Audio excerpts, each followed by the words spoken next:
This video is going to be a bunch of questions and considerations following the news that President Biden, who has previously been running against Donald Trump for the next presidential election, has stopped his campaign for re-election, and his vice president, Kamala Harris, has now stepped up to run against Trump. And this news is big. I think it gives a lot of people hope. I think it worries a lot of people. I always question moments within mainstream American politics that gives the Democratic Party or the left or progressive some assemblage of hope within the system. Because once again, I return to Audre Lorde's quote, "The master's tools," what is it? "The master's tools can't dismantle the master's house." And we're seeing an example of that right now. Why are progressive politicians jumping behind this? Vote blue, vote blue, vote blue. How about we fucking abolish prisons? How about that? Whether it's the Republican Party or the Democratic Party, they both resort to fascism and different forms of violence to lock out certain populations of people, to criminalize poverty, to criminalize political dissent. And how either way, we need to detect this and understand that police lie, federal agents lie, politicians lie, our government lies to us. So how are we going to find out the truth? How are we going to get to a better future? Generally, when there's national news that breaks like this and it produces a sort of optimism in certain political spaces in the US, optimism among Democrats, optimism among people that are willing to vote blue or vote Democrat in order to oppose Trump. The other side of it is that this news brings so many questions to me about what American democracy is, what the US being an oligarchy means, what having a representative democracy means, and how the calls for unity and political decorum right now are really just a sign that our government is bending over to the straw man arguments, the political theater that the right, the alt-right, the Republican Party is peddling right now. Person fallacy occurs when an opponent's position is misrepresented in order to make it easier to critique. The Democrats want open borders. They want anybody they want, including MS-13, pouring into the country. And the Democrats don't like ICE. These are great, brave, tough people. These people are much tougher than MS-13. They don't like Border Patrol. They don't like your police. They don't like anybody. The Democrats want to protect illegals coming into this country, some of whom are not good, some of whom cause lots of problems in the worst possible way. They want to protect illegals coming into the country much more so than they want to protect you, and that's not where we're coming from, okay? So I defined it today. The Democrats want open borders, and they don't really exploded in visibility during Trump's presidency because he was so verbally outspoken against immigrants are evil and rapists and XYZ. But then we can also look at the Obama era and understand the number of people and civilians that were droned, the fact that Guantanamo Bay was still in operation, the fact that Obama denigrated the Black Lives Matter movement when it came to responding to the fact that protests happened. It is counterproductive. When individuals get crowbars and start prying open doors to loot, they're not protesting. They're not making a statement. They're stealing. That is not a protest. Either side of the aisle, we can clearly see that there are major steps in supporting free speech, our ability to protest, the public's ability to raise political consciousness, and to have mass mobilizations movements that have a structural analysis of the things that are wrong. Because reform, Republican Party, the Democratic Party is always interested in dissuading us from dissent. And this brings me to my first kind of consideration.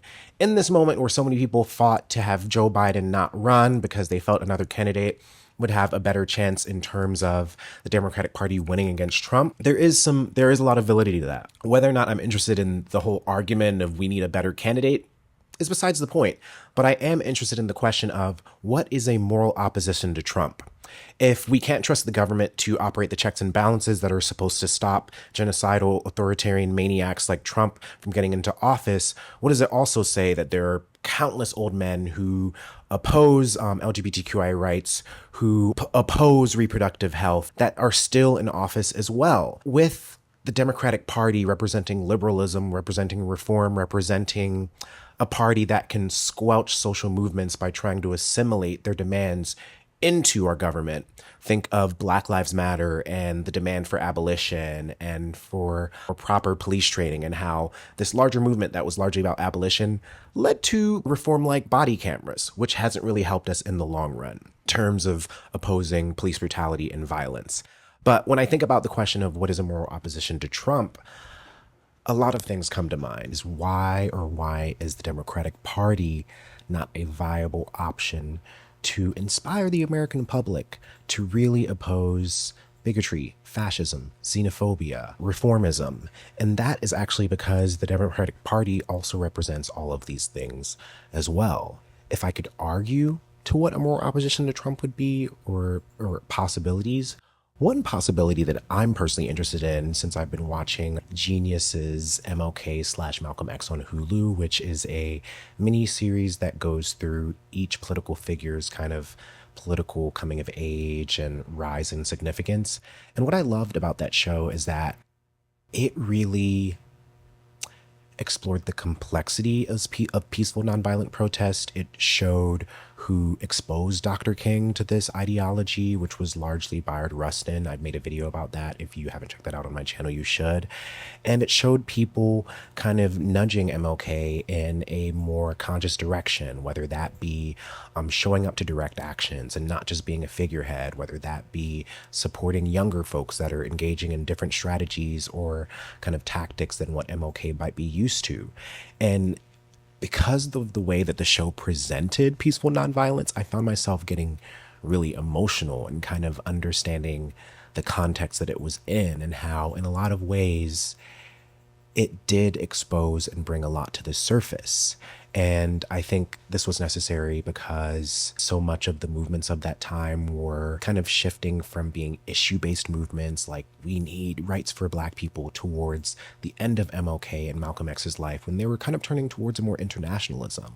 MLK was speaking out against the Vietnam War. Malcolm X wanted to push for a kind of Pan-African revolutionary kind of project.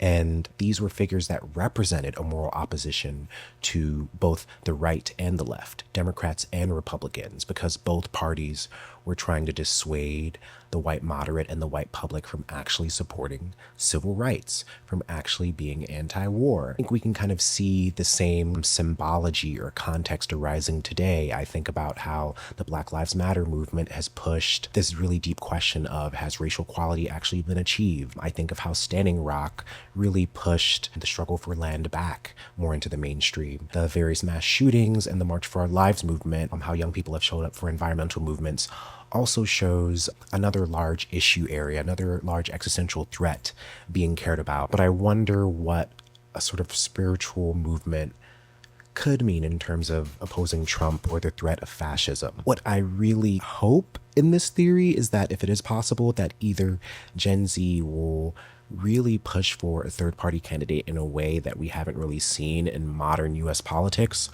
or they will put so much of their support behind Kamala Harris or whatever Democratic candidate runs that it opens up this greater capacity for swing states to make an impact in this election in terms of getting a Democratic Party into office. Are these moral oppositions to Trump if they simply fit into a model of resistance that demands reform as opposed to deep structural change or even structural dismantling of what the state is as we know it? My answer to both of these questions, I'm not sure if the Gen Z argument is really a moral opposition to Trump, unless it's Gen Z militancy. I was recently on an episode of Olay and Friends, which is Olay and Friends, to talk about the last presidential debate between Donald Trump and President Biden.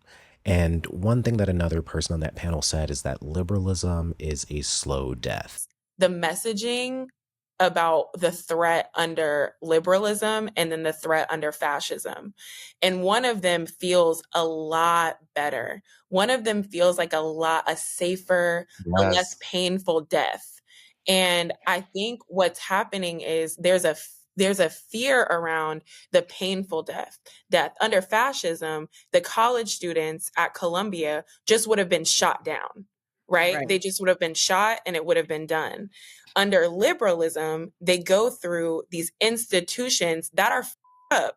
A part of what we should be continuously articulating is that no matter who is in office, there is still the necessity for hierarchy, which leads to subjugation. The fact that this came out of both the presidential debate and people's reaction to it and the assassination on Trump's life, a party that wants to see itself as a moral opposition to Trump. The unity I think that the Democratic Party is calling for in reaction to the assassination on Trump's life is actually a unity amongst the elite to push for a future where further repression could happen. I don't want to see a better tomorrow. I want to see a better forever. I want to see my motherfucking kids, they kids, they kids, they kids. I want to see what my ancestors think they did by giving me the right to vote. I want to see a better forever. A tomorrow will not help me. Waking up tomorrow and being like, yes, we finally free, and then waking up fucking Tuesday and seeing my brother dead in the street, that's not gonna help me. I want to see a better forever. Our existential threat isn't really Trump. Our existential threat is actually the government and the state's capacity to lie and then to use those lies to enact political or extrajudicial violence against people. And if we look at the Democratic Party and Obama's era of presidency, it was Guantanamo Bay. It was a continuation of restrictive immigration policies, of drones being used abroad and killing countless civilians in countless conflicts. And if we look at the Republican side on the right, we can see a peeling back of human rights. We can see historical erasure, demand or turning away from affirmative action, a peeling back of reproductive rights, of demanding an ethno-state. If we look at the government or the state as something that actually lies while claiming that it supports civil rights or human rights, all of its institutions of care also operate to lie and manipulate and control the public. Police lie, federal agents lie, politicians lie. What does it mean that the people that are meant to protect us or represent us are actually incentivized to lie by their position in order to maintain the job or their place in the institution? When we begin to realize that every area or part of the state is incentivized to lie to the public on some level, we don't live in a democracy. We don't even live in a representative democracy. We live in an actual oligarchy. I raise all these questions not to tell anyone what to do or to tell anyone what to think. Genuinely, when national news events happen that offer the public hope, a better future within the system, I'm always extremely skeptical, and I usually have a lot of questions. I think liberalism is terrifying, nice racism, which I think is still racism. It's all fucking horrible.